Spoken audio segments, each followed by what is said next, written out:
Can we please settle down? Mr. Chatterjee is waiting.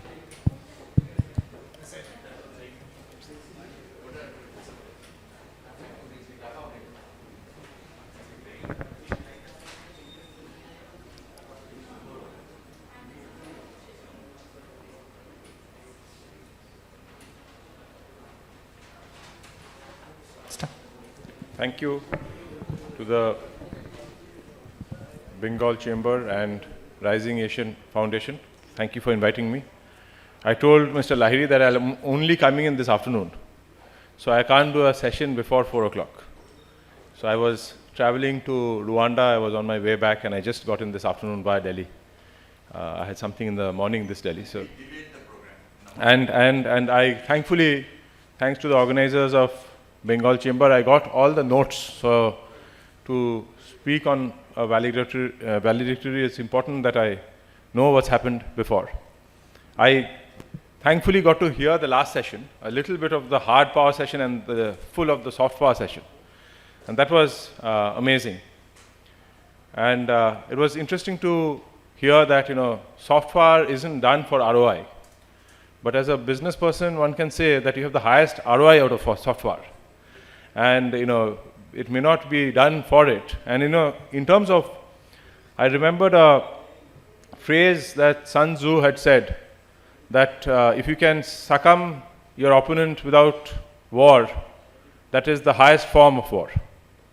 And that is soft power. Basically, hard power is, US military spends $1 trillion, $800 billion on hard power and $3 billion on soft power. And I don't know, which has been more successful. It's open for discussion, but the investments are largely separate. But I'll start by noting the main conversations I think Mr. Lahiri started today, and spoke about the current global environment, the volatility of the environment. And it was very interesting to hear what you said. My thought there is, the volatility is certainly, in the short term it seems extraordinary. But it is no more than what happened 5 years ago when we had COVID. And no more than, little more than 15 years ago when we had the financial crisis. So there has been a steady pattern of volatility. And the question is, with the Rising Asian Foundation, what does that mean for our power? What does that mean for our economy? Now today, certainly, a combination of climate change, AI, inequality, protectionism, all of those are the current issues. But every time we would have such an event, we will never say there is no volatility. I can assure you that. What the sources of that volatility is going to keep changing. And through this period, if we can just step back and think about how has Asia performed, how has the world performed, how has India performed, and what is it going to do in the future.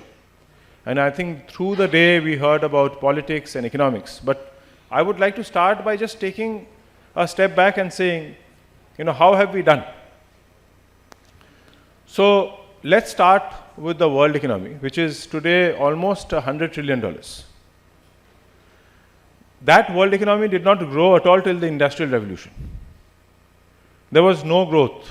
There were years of 0.5% up and 0.5% down, but there was no growth. And then the world economy started growing below 1% between the late 1700s till 1950. And then it started growing at 3 to 5% till 2000. There are countries that grew at 7%. An interesting set of countries. Pakistan grew at 7% in the 1960s. Iraq grew at 7% in the 1970s. Venezuela grew at 7%. So just a 10-year 7% growth doesn't make a country into an economic power. But 1950 onwards, the world started growing at a rate that had never grown before, up to 2000. And 2000 till 2025 has been the fastest rate the world has ever grown. Let's come to India. India did not grow through the entire period of British colonization. And then we started growing at 3%, 4%, which, if you are following politics today, was categorized as a Hindu rate of growth. But that was the fastest rate of growth that India grew during that period. 3 to 4% was the fastest growth India had witnessed in the last 200 years. And then from 1991, it was faster, 1991 to 2000. But 2000, all of us were born in 2000, I think. This last 25 years has been the fastest growth rate that India has had in the history of our country. So let us not feel too despondent. We have done the best we've ever done. In our lifetime, we've had the best time that any lifetime of any set of Indians, any set of the place in the world has had. And we have to recognize that through these volatilities, the power dynamics of the world has shifted. It is because of the fact that colonization ended that the general agreement of tariff and trade started in 1950s, and that is when countries like India and other third world countries started being able to compete. It hasn't been, if you have no volatility, the same power dynamics continues. So for us in Asia, which we love saying Asia was 70% of the world economy in 1700s, I'm sure that has been said at some point. But that was a world with no growth. That reflected the population of the world. Right? There were more Chinese people and Indian people in the world for all of history. And Chinese and Indians were the major economic powers because there was no division of labor, there was no economies of scale. But since the world started growing, the part of Asia went below 20%. And now it is back to 60%. So Asia has returned to a level of significant growth. We are in the right part of the world at the right time to take advantage.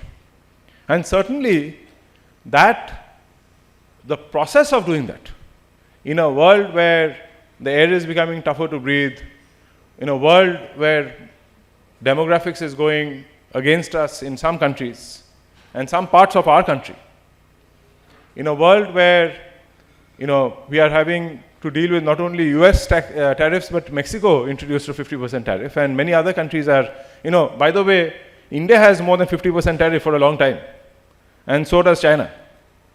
So it's not like, we live in a world of no tariffs. It's just a surprise that countries that didn't have tariffs are now imposing tariffs. So we are now getting into a world which the path of finding our route is something that needs to be found by good management. I hope members of Bengal Chamber who will find what is the path of taking our step, of taking this huge capital that we have amassed over the last 25 years and over the last 5 years. Just keep looking at the GDP of the country and you will remember what the GDP was 25 years ago, 10 years ago, 5, and if you've forgotten, you can just Google it. It's very easy. You ask ChatGPT about it. And you can see also the size of the stock market, size of, look at the number of companies which are revenues over 1,000 crores today versus 10 years ago, 20 years ago. Today it doesn't even qualify to be a mid-cap with a company over 1,000 crores revenue. So the opportunities are going to be significant. Now, what is the path that India will find for growth? I think what was mentioned in my previous session, the aspect of soft power, is perfectly suited to a world of excess supply. There was a question of what is soft power, because soft power and hard power was, defined as, it was said by Joseph Nye, for military, not for business. We are applying it to business here. So when you apply it for business, it's slightly different from military. So in business, it is essentially desirability, not necessity. So for example, a business which is making a necessity can operate at a 10% margin. When you make it desirable, what does good margin mean? It is desirable. So you bring in 5 inputs of production, land, labor, and capital, and make something which is an 80% margin because it's desirable. And that is in some ways brand. That depends on memory and stories. And in a world of excess supply, just having the widget does not give you demand.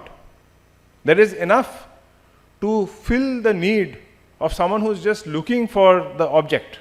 In the world of shortage, just having the object is good enough. So how do we compete in a world like, Mr. Lahiri embarrassingly talked about my tea business, but I just, how do you compete in a world of tea? There's too much tea. There's too many, textile commodities. There are too many movies on Netflix to watch. There's too many of everything, and we have to ensure that you consume our product, made in this state, made by a company, made in this country. That requires a story, given that we are assuming that you have achieved the basic levels of the hard goods, so to speak, of if it breaks down, if it fails, then just the story itself will not work. But I think if your hard goods are comparable, then I think what you need to say is how do you emotionally resonate to make the soft goods. And that's where I think it's very important for us, when we are competing as the state of West Bengal. I think we are often comparing against what has happened in Gujarat, what has happened in Tamil Nadu. The two things, it has already happened in Gujarat and Tamil Nadu. Just doing it again does not work. Just like India cannot do what China has already done. It's already been done. You can't catch yesterday's bus today. So what is it that you are going to do? We'll have to create and craft a story which works for us. And what works for us? The number of times we talked about Nolan Gur and Satyajit Ray, the answer is already there, what works for us. We can tell the stories better and more persuasively, and we also are consumer of those stories. The fortunate thing for India, fortunate thing for West Bengal, is unlike China, and maybe to an extent unlike some states in India, we are a consuming state. We do not have to depend on Makai Bari. Doesn't have to necessarily, it's great if the whole world drinks Makai Bari, but Bengalis will drink Makai Bari, and that is good enough for us first. That is the ecosystem in which that has been created. We ourselves can be our first consumers. Nolan Gur is amazing. Yes, it will be amazing if it's packaged well, and we must do it. But it's great that we consume it. And so we have the heart of the consumer, the heart of the storyteller, and I wish we become better at having the heart of the producer, but even if we don't, we should find the right producers. And combine with the right producers, whether they're in China or in Gujarat or in Tamil Nadu, to make sure that the brand that is created. Today, if you talk about soft power, and we are talking about perfume, look at the margins of the most successful companies in Europe, whether it's Italy or France. Look at LVMH, for example. The margins of the LVMH business. Many of those goods are not made in France. Some of them are. But even if it is made in France, the gross margin is 80%, 70%.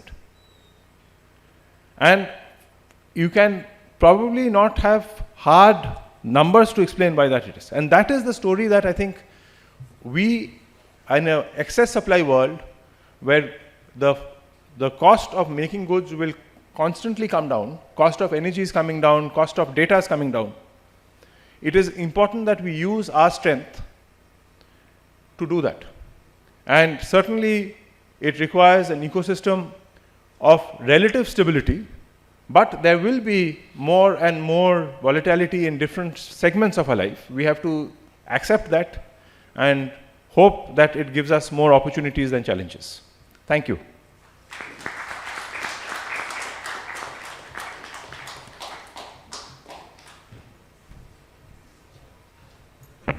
Thank you, Mr. Chatterjee. May I request Mr. Rudra Lahiri and Director General Mr. Shubhadeep Ghosh to kindly come up to the stage and do the honors to Mr. Chatterjee.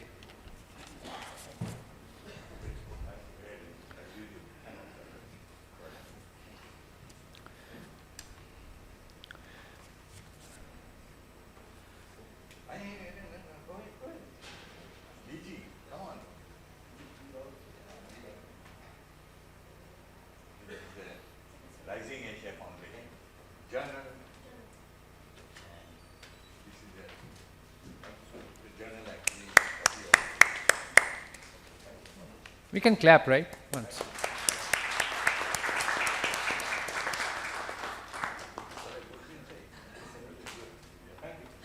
Thank you so much, Mr. Chatterjee.